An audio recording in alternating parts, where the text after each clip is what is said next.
Let's go live to Adelaide now. Joining me is the Shadow Foreign Minister, Simon Birmingham. Simon Birmingham, thanks for your time. You've heard what the government has said in response to the Chinese aggression and these live fire exercises, and then the response from the embassy saying that it's absolutely unacceptable for the finger pointing from Foreign Minister Wong. What's your read on how the government's managed it? Well, Kieran, I think it's important that we step right back to the start of events over this last couple of weeks, which was a congressional delegation visiting Taiwan. A congressional delegation, yes, led by the Speaker of the House, Nancy Pelosi, but one of many congressional delegations that has visited Taiwan in recent decades. Now, for the response to that delegation to be the massing of military assets right around Taiwan, the firing of ballistic missiles over Taiwan, the encroachment across established lines, not only in relation to Taiwan, but in terms of firing of missiles and the like into Japanese territory as well. All of these clearly were a significant overreaction, a disproportionate reaction to what had occurred from a congressional delegation simply occurring, and they created enormous risk. The risk of some form of accident, of military misadventure. These are the types of consequences that then can lead to real escalation or an outbreak of conflict. And that's why everyone is right, including Minister Wong and the Australian government, to be calling for China in particular to de-escalate and to cease these types of actions that threaten the stability of our region. And then if we look indeed at the response from China and the Chinese embassy, who didn't just attack Australia for simply urging for peace and stability in our region, but even in their statements went so far as to attack other countries such as Japan and to invoke incidents from World War II in those attacks. That is not a helpful way to engage, and it's not a way that helps to achieve that type of peace and stability that we want to see and that all of us wish to see in relation to engaging with China in a sensible manner focused on our areas of common interests. Could this all have been avoided, though, if Nancy Pelosi did not visit? Do you think she was right to visit Taiwan, given how sensitive things are right now in the region? Kieran, as I've said before, there have been many congressional delegations over recent years. This was another congressional delegation. Yes, it had the Speaker of the House, but that was not unprecedented either. What has created what could have been a simple diplomatic squabble into a dangerous incident is the act of China in relation to the placement of such significant military assets and the live firing and other exercises that followed.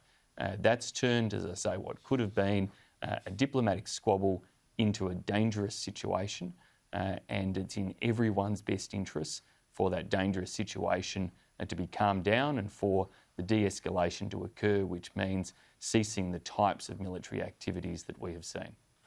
So you support her decision to go? You're glad that she did make that call?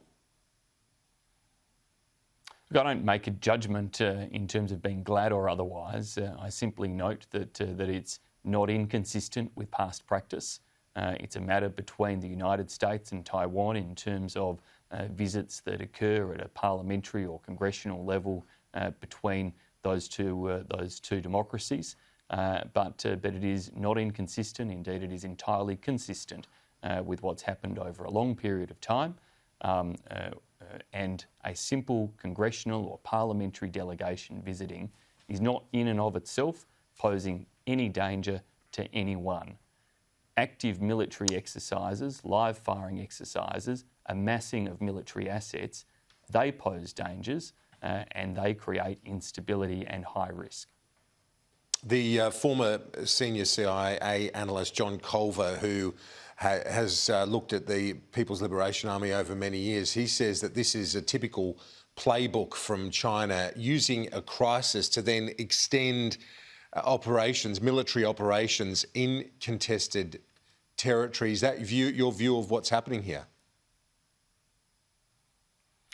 Certainly under Xi Jinping, we have seen an increased use of military escalation in a range of ways. The military build-up that's occurred in the South China Sea, the creation of the islands and the disputes that exist around those that threaten and encroach upon established law of the sea arrangements, the escalation of military activities along the Indian border that has seen the loss of life along that border between China and India, what occurred in relation to Hong Kong and the clampdown on democracy and the erosion of rights and established arrangements in Hong Kong, or of course within China itself, the type of clampdown on the Uyghur peoples in Xinjiang province or the like. All of these show that there is a willingness to use a degree of military power or force in different ways